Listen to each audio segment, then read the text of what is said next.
Hello class, welcome to the channel spark yourself. तो आज की चौथी क्लास में हम एम्प्लॉयबिलिटी स्किल्स फर्स्ट ईयर के क्वेश्चन बैंक सीरीज को कंटिन्यू करेंगे। इसमें हम चैप्टर पढ़ेंगे 21st सेंचुरी एम्प्लॉयबिलिटी स्किल्स। आइए क्वेश्चन नंबर फर्स्ट की ओर बढ़ते हैं। Major changes took place in the manufacturing world with dash, यानी कि उत्पादक जगत में हमें किस क्रांति की वजह से बड़े बड़े चेंजेस देखने को मिले। तो आइए देखते हैं। Option A green revolution, option B milk revolution, option C industrial revolution, option D white revolution. Revolution का मतलब क्रांति। तो देखिए, मैन्युफैक्चरिंग को आप डायरेक्टली लिंक कर सकते हैं इंडस्ट्रीज से।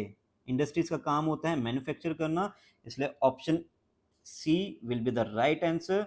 इंडस्ट्रियल रेवोल्यूशन, इसमें हुआ क्या था, इसमें मशीनें इंट्रोड्यूस की गई थी जिससे हमारी मैन्युफैक्चरिंग को बहुत बूस्ट मिला था, बहुत ही बड़े बदलाव देखने को मिले थे। तो for question number 1 industrial revolution यानी कि option C will be the right answer. अब आइए चलते हैं क्वेश्चन नंबर 2 की तरफ। The process of manufacturing has change due to technology and dash development. मतलब क्वेश्चन पूछा गया है कि किन दो चेंजेस की वजह से, किन दो डेवलपमेंट की वजह से हमारे मैन्युफैक्चरिंग प्रोसेस में हमें बहुत बड़े बदलाव देखने को मिले थे। एक चेंज तो बता ही रखा है, एक डेवलपमेंट बता ही रखा है, टेक्नोलॉजी डेवलपमेंट, और दूसरा है साइंटिफिक। देखिए, टेक्नोलॉजी यानी कि तकनीक, और साथ ही साथ साइंस यानी कि विज्ञान। विज्ञान और विज्ञान यानी कि टेक्नोलॉजी, सॉरी, विज्ञान यानी कि साइंस और टेक्नोलॉजी यानी कि तकनीक, दोनों की डेवलपमेंट की वजह से मैन्युफैक्चरिंग में हमने बहुत बड़े बदलाव देखे हैं। तो option B is the right answer, scientific development. आइए क्वेश्चन नंबर 3 की ओर चलते हैं। Regular assessment of skills is necessary for the growth of dash. किस चीज़ की ग्रोथ के लिए हमें अपने कौशल यानी कि स्किल्स की रेगुलर असेसमेंट यानी कि परख करनी चाहिए। तो इसका होगा ऑप्शन ए कैरियर। देखिए, अब आप में से कुछ लोग बोलेंगे कि सर जॉब भी तो हो सकता है।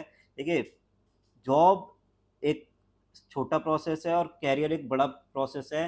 कैरियर के अंदर ही इवन जॉब आता है, सॉरी प्रोसेस नहीं, कॉन्सेप्ट। ठीक है, कैरियर एक बड़ा कॉन्सेप्ट है और जॉब एक छोटा कॉन्सेप्ट है, और कैरियर के अंदर ही जॉब का कॉन्सेप्ट शामिल है।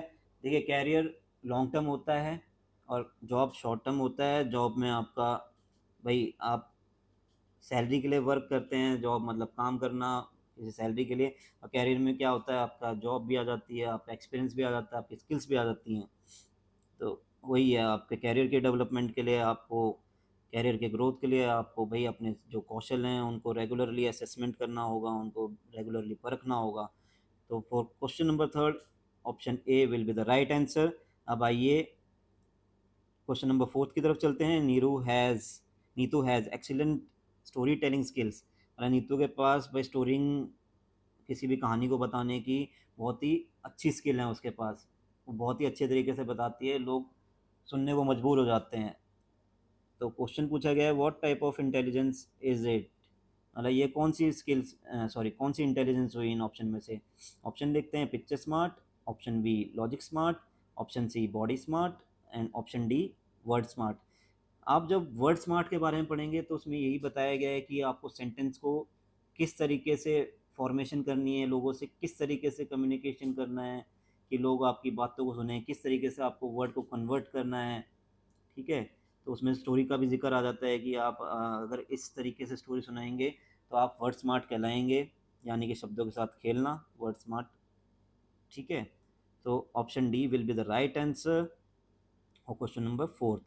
आइए आप क्वेश्चन नंबर 5 की तरफ बढ़ते हैं।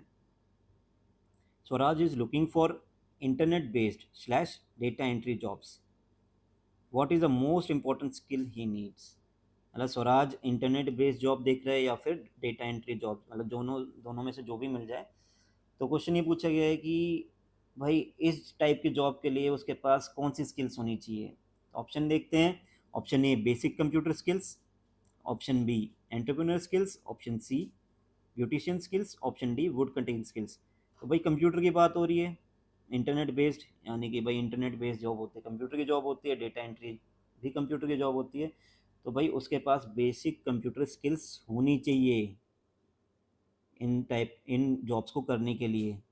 तो option A will be the right answer for 5th question. आइए अब नेक्स्ट चैप्टर की तरफ बढ़ते हैं। चैप्टर का नाम है नो योरसेल्फ, यानी कि अपने आप को पहचाने। आइए इसमें क्वेश्चन नंबर 6 की तरफ बढ़ते हैं। Which of the following is not a part of one's personality. ठीक है ना, क्वेश्चन ये पूछा गया है इन ऑप्शन में से, चारों ऑप्शन में से पर्सनैलिटी से कौन सी चीज़ रिलेट नहीं करती, कौन सा ऑप्शन रिलेट नहीं करता। आइए देखते हैं आपकी पर्सनैलिटी के बारे में। स्ट्रेंथ भाई आपकी पर्सनैलिटी में शो होता है। वीकनेस, कमज़ोरी भी कहीं ना कहीं शो होती है आपकी पर्सनैलिटी में। बिलीव्स यानी कि सोच, ये भी कहीं ना कहीं आपकी पर्सनैलिटी में दिखती है। और ऑप्शन डी स्किन कलर, देखिए स्किन का यानी कि आपके त्वचा का रंग का पर्सनैलिटी से कुछ लेना देना नहीं होता है। और क्वेश्चन में भी ये पूछा गया है कि भाई पर्सनैलिटी से इन चारों ऑप्शन का चारों ऑप्शन में से किस ऑप्शन का लेना देना नहीं है। तो त्वचा का रंग से पर्सनैलिटी में कोई चीज़ नहीं आती है, मतलब स्किन कलर का कुछ लेना देना नहीं होता आपकी पर्सनैलिटी से। क्लियर है? तो आइए for question number 6 option D will be the right answer, skin colour. अब आइए क्वेश्चन नंबर 7 की तरफ बढ़ते हैं। Things that one is good at doing are, मतलब कोई किसी काम को करने में अच्छा हो तो उसे क्या कहते हैं। आइए ऑप्शन में देखते हैं। Concerns, option B interest, option C abilities, option D passion.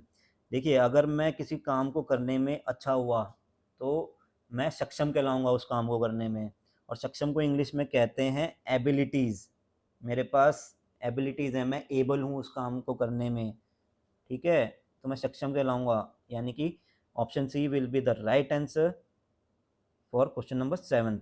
आइए अब क्वेश्चन नंबर 8 की तरफ बात करते हैं। Inability to do something well is one's, मतलब देखिए क्वेश्चन नंबर 7 में बात हो रही थी एबिलिटीज़ की, अब क्वेश्चन नंबर 8 में बात हो रही है इनएबिलिटी कि अगर मैं किसी काम को करने में माहिर नहीं हूँ, सक्षम नहीं हूँ, तो क्या कहलाऊंगा इस ऑप्शन में से, वो क्या दर्शाएगी इन ऑप्शन में से। Weakness, aspiration, strength, value.